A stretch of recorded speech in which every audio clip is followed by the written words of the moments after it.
In the interest of anonymity, I will say only that I work in healthcare. We seem to get more than our fair share of strange patients. One, specifically, has been on my mind lately. The girl in question, a recent admission, had a story disturbing enough to run through the interdepartment grapevine fairly often. Tired of hearing the same gossip repeated endlessly, I pulled and read her file, intending to debunk the rumors. Phew, I wish I hadn't.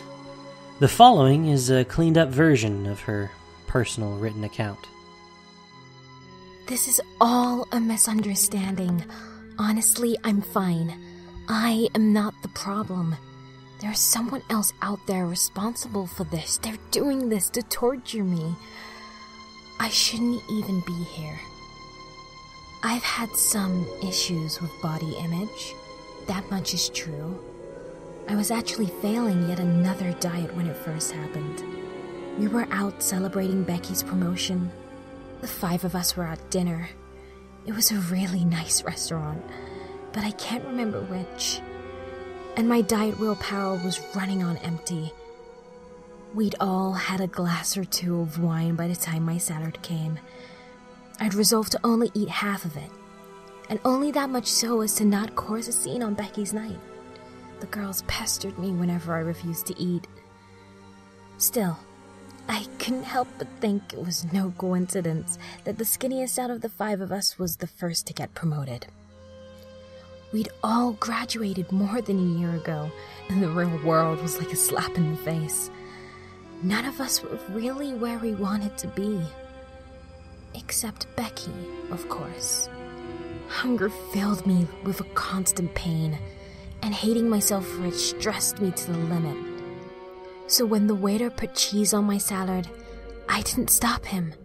I wanted to throw the salad away, to refuse to eat, but I was so hungry. And then, 2 bites in, angry but putting on a happy face for the girls, I found a long, black hair wrapping around pieces of lettuce. It immediately disgusted me. I'd almost eaten it without realizing it. We got our meals for free, and the girls didn't even bother me when I couldn't bring myself to eat. The hair had knocked my hunger out completely. I was on cloud 9 for the next day or 2. I wasn't hungry, I wasn't stressed, it was amazing. I thought I'd stumbled onto some great new form of self-control. But the girls thought otherwise, or maybe just Becky. I was at lunch with Andrea when the hunger began to reach a breaking point again. Depleted, sad, I gave in and ordered a large salad. Andrea smiled and said something about being there for me if I needed to talk. I bet she was in on it. In my memories, her smile seems vaguely sinister and mocking, as if she anticipated what would happen. I found a fingernail in my salad. A fake red fingernail. Those things are disgusting. There are so many germs under fake nails, I know. Lunch was free again, but I couldn't bring myself to eat. The shock and disgust had, again, knocked out my hunger completely. Part of me was relieved and empowered. I was going on 2 weeks without eating, and this whole disgust thing was really helping me lose weight. But I'm not crazy or stupid. I know that you have to eat sometimes. Another day or 2 passed, and I ordered a chicken salad whilst at brunch with Becky. She kept on gloating on and on about her new job, about how her boss was vaguely hitting on her. I hated her so much, secretly. Even if outwardly I was happy for her, I was mainly focused on my salad, though. It was sweet relief finally eating. Until I bit down on something hard and squishy. I spit it out quickly. I remember Becky's exact words. Oh my god, is that a toe? I remember staring at the thing as it sat on my napkin.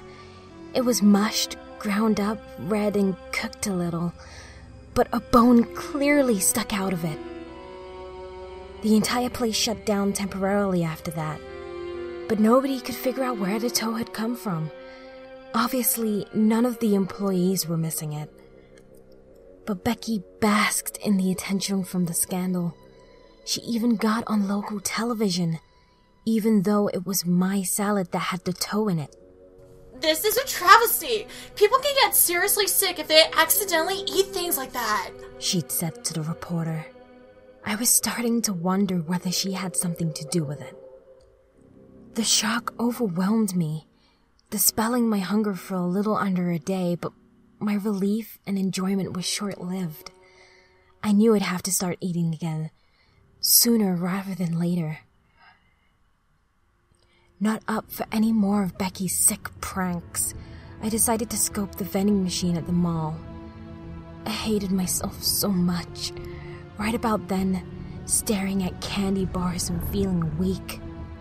But I had to eat. I had no willpower left. Chocolate would make everything right. I bit into that thing. So amazing. Sweet, sweet chocolate. It was only 2 bites in that I saw something poking out between the wrapper and the candy bar, halfway down. Pulling the wrapper back, I couldn't help but hurl it on the floor as I puked up what I'd eaten. Pressed between wrapper and chocolate was what was unmistakably a flap of skin. Had it been sliced off of somebody? Traces of blood still. God! But how the hell had Becky done it? How had she known? I was full-on terrified and angry then, even if a tiny part of me had been relieved to throw up the 2 bites I'd eaten. Tortured but still fighting my own urge to eat, I ordered a slice of pizza at the food court. It came with a large bubble in the crust. Sickly despairing, I ripped it open, finding what looked like someone's cornea cooked inside. God damn Becky! She had to be somewhere around, tracking me, doing this to me.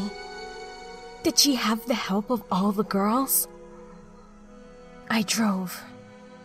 By nightfall, I ended up across the state line. I pulled into a backwater restaurant I'd never heard of. Relieved, I ordered a hamburger from the polite old man who probably owned the place. There was no way Becky or the girls could interfere with my food here. The hamburger, slid in front of me on a quaintly decorated plate, looked like the most delicious thing ever. I still considered not eating, still considered continuing my diet, and I hated myself for giving in.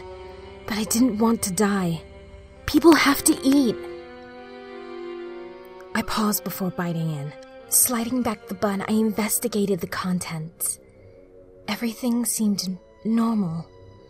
Until I lifted the tomato from the lettuce, I couldn't tell what it was at first. A pinkish, grayish blob. A bump in the ketchup. I lifted it up by a stringy bit and stared at it until I finally understood. It was a piece of brain matter.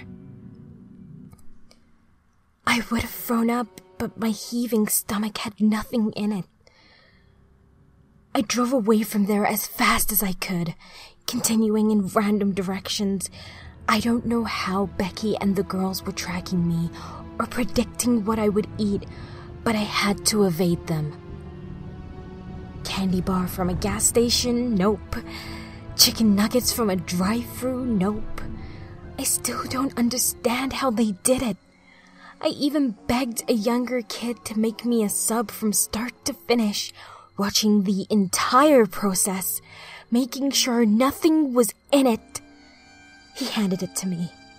I opened it up and, oh God, I still remember his expression of confusion and horror as I screamed. But a strange calm came after that. 3 weeks without eating, 4. I knew I would die if I didn't eat. I had this strange thought. I had this idea of a place they couldn't predict. Couldn't make disgusting and inedible. I found it. I did. I beat them. I found the most delicious salad, and I ate it desperately, gorging, knowing I was finally saved. But I'll be honest, that wasn't what I expected to find the first time I did it. It makes sense now, though. When I cracked his skull open with that pipe, I almost couldn't believe it. He fell and chicken salad splattered across the pavement. Supple green lettuce, crunchy and stringy, strips of chewy chicken, and that dressing was to die for. I was finding pieces of people in my food no matter where I ate. So the only logical place to find something edible was inside people. We have to feed her intravenously. Normal food terrifies and disgusts her. The whole thing makes me wonder how, in this day and age, we can still let the media impose unreasonable body images so powerfully on us. Though she's not the strangest patient we have here, she interests me because of her ability to manipulate the nurses. Apparently, and nobody ever did figure out who helped her, she convinced somebody to sneak body parts into her food the first few times we tried to feed her. At least, that's the only explanation of those incidents that makes sense.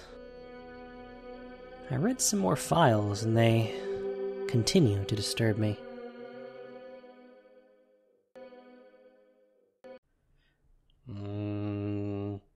Delicious body parts. Nom, nom, nom, nom, nom, nom. Nom, nom, nom, nom, nom, nom. We seem to get more than our fair share of strations. Strations. Ugh. 3, 2, 1. Oh my god, is that a toe?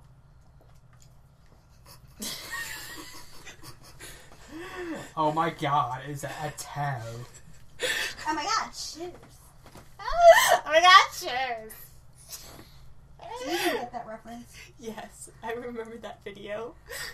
Oh my god, shoes. Oh my god, shoes. Let's buy some shoes. Guys, Skype. Shut up, Skype. Read your second line, Becky! Is this being recorded? Yes. It should.